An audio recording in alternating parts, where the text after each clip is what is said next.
ជំរាបសួរលោកគ្រូអ្នកគ្រូបាទក្នុងវីដេអូនេះដែរខ្ញុំនឹងធ្វើការបង្ហាញអំពីរបៀបនៃការចុះឈ្មោះសិស្សចូលរៀនបាទអញ្ចឹងចំពោះការចុះឈ្មោះសិស្សចូលរៀននេះដែរយើងមានពីររបៀបទី1គឺការចុះឈ្មោះដោយផ្ទាល់នៅក្នុងប្រព័ន្ធទី2គឺជាការនាំចូលដោយការទាញយកពងគំរូហើយធ្វើការនាំចូលបាទអញ្ចឹងទី1ខ្ញុំបង្ហាញអំពីរបៀបការចុះឈ្មោះសិស្សដោយផ្ទាល់នៅក្នុងប្រព័ន្ធចឹងដើម្បីចុះឈ្មោះសិស្សបានយើងត្រូវការ login ចូលហើយបន្ទាប់មកយើងចូលមកដល់ផ្ទាំងបែបនេះបន្ទាប់មកយើងធ្វើការចុះឈ្មោះសិស្សចូលមកកន្លែងផ្ទាំងចុះឈ្មោះសិស្សបន្ទាប់មកជ្រើសរើសឆ្នាំសិក្សាជ្រើសរើសកម្រិតថ្នាក់ចំពោះកម្រិតថ្នាក់នេះដែរនៅពេលដែលយើងចង់ចុះឈ្មោះសិស្សកម្រិតថ្នាក់ទី7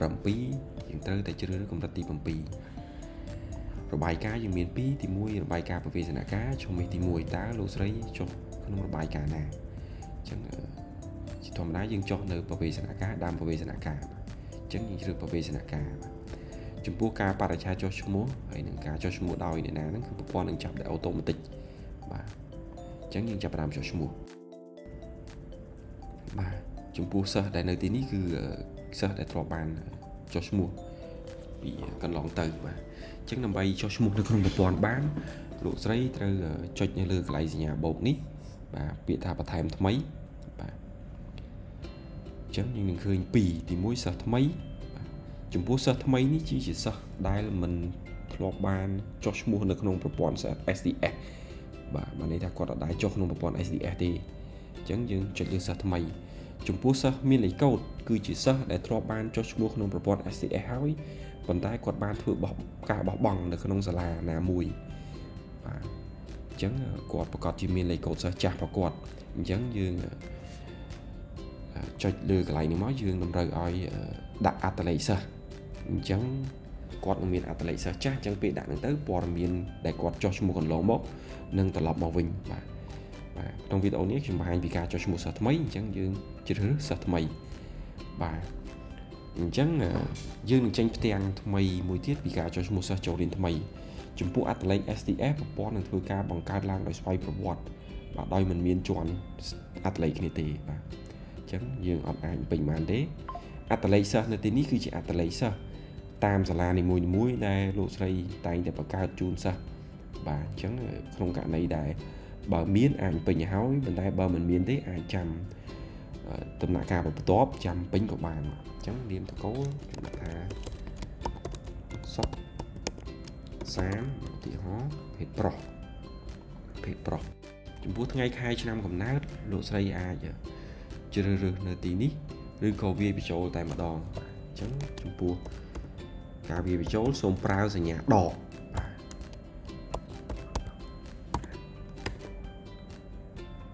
1បាទ2011អាយុ14ឆ្នាំត្រាទី7ស្ថានភាពសិស្សបាទ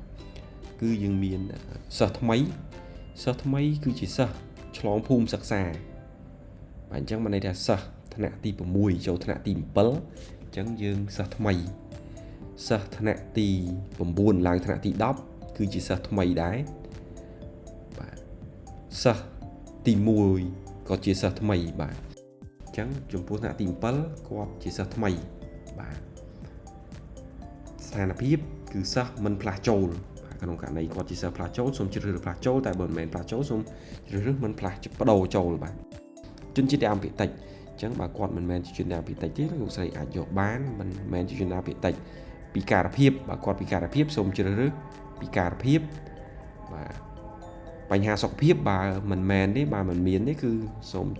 ទីខាងនេះមិនមានបាទក្នុងករណីអាហារូបករណ៍ជាអាហារូបករណ៍រដ្ឋសូមយកខាងក្រោមនេះ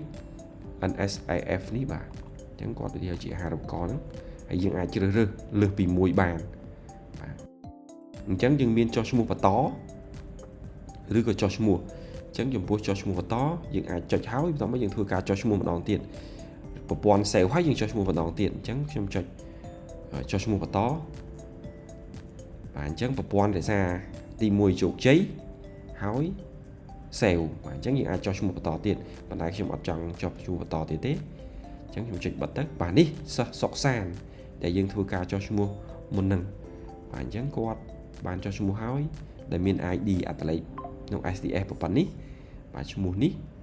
ហើយជាសិស្សមិនផ្លាស់ប្ដូរបាទអញ្ចឹងការចុះឈ្មោះយើងដោយនៅក្នុងប្រព័ន្ធគឺបានត្រឹមហ្នឹងឲ្យគាត់បានចុះឈ្មោះនៅកន្លែងនេះ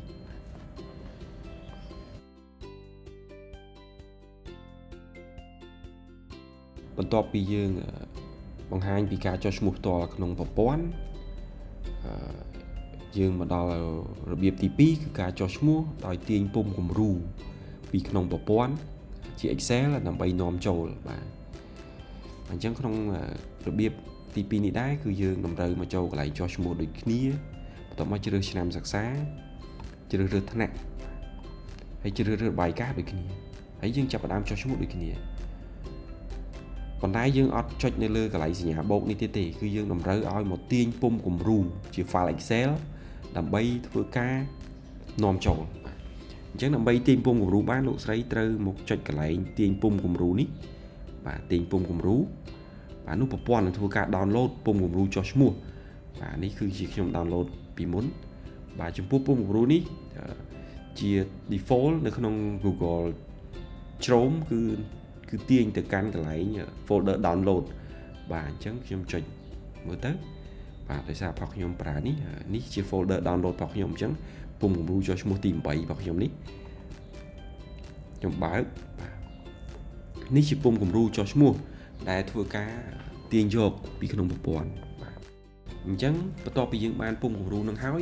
យើងអាចធ្វើការបញ្ចូលឈ្មោះសិស្សបាទច្រើនជាងមួយនៅក្នុងនេះបានអញ្ចឹងខ្ញុំឧទាហរណ៍ខ្ញុំចូលឈ្មោះសិស្សសុកសៅភេទប្រុសចំពោះថ្ងៃខែឆ្នាំកំណើតតម្រូវឲ្យវាជាលេខសកលបាទហើយប្រើសញ្ញាដកមួយបាទឧទាហរណ៍ស្ថានភាពចុះឈ្មោះចូលរៀនថ្មីអញ្ចឹងជាសិស្សត្រួតថ្នាក់បាទអញ្ចឹងឧទាហរណ៍គាត់ជាសិស្សត្រួតថ្នាក់ចំពោះចាប់ពីស្ថានភាពផ្ទេទៅបើសិនណាបើគាត់មិនមែនជាសិស្សផ្ទេគាត់មិនមែនជាជនដើមភាគតិចគាត់មិនពិការភាពគាត់មិនមានបញ្ហាសុខភាពមិនមានបញ្ហាផ្ទាល់ខ្លួនឬអាហារូបករណ៍សូមទុកជាចន្លោះទទេ blank បាទអញ្ចឹងទុកអញ្ចឹងទៅប្រព័ន្ធនឹងគិតថាសិស្សហ្នឹងគាត់អត់មានពិការភាពអត់មានអាហារូបករណ៍ទេបាទអញ្ចឹងខ្ញុំចុះឈ្មោះមួយទៀតឡៅ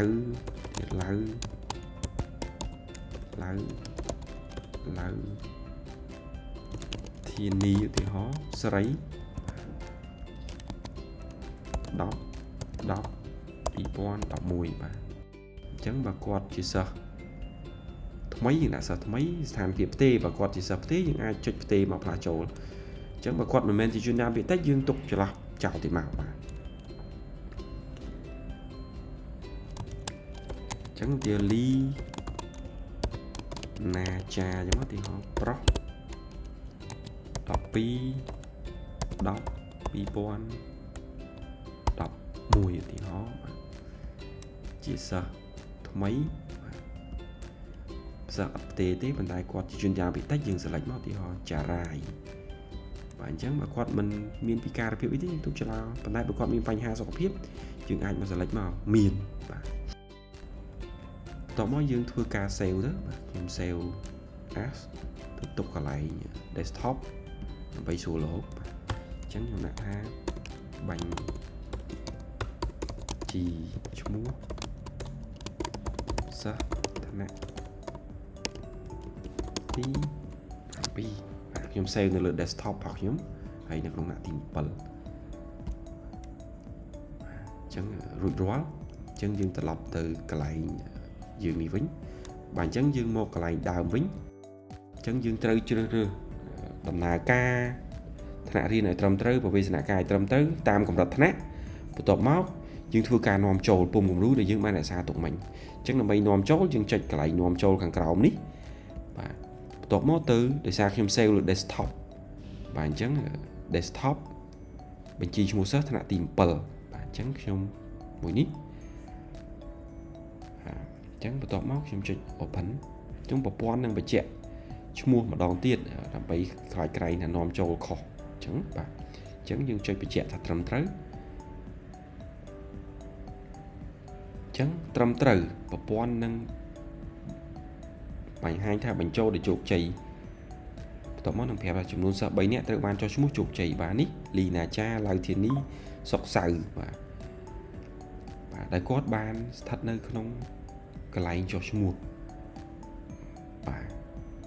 និយាយសួរថាតើយើងអាចចុះឈ្មោះសិស្សនេះឡើងវិញបានទេ file ដើមឡើងវិញបានទេ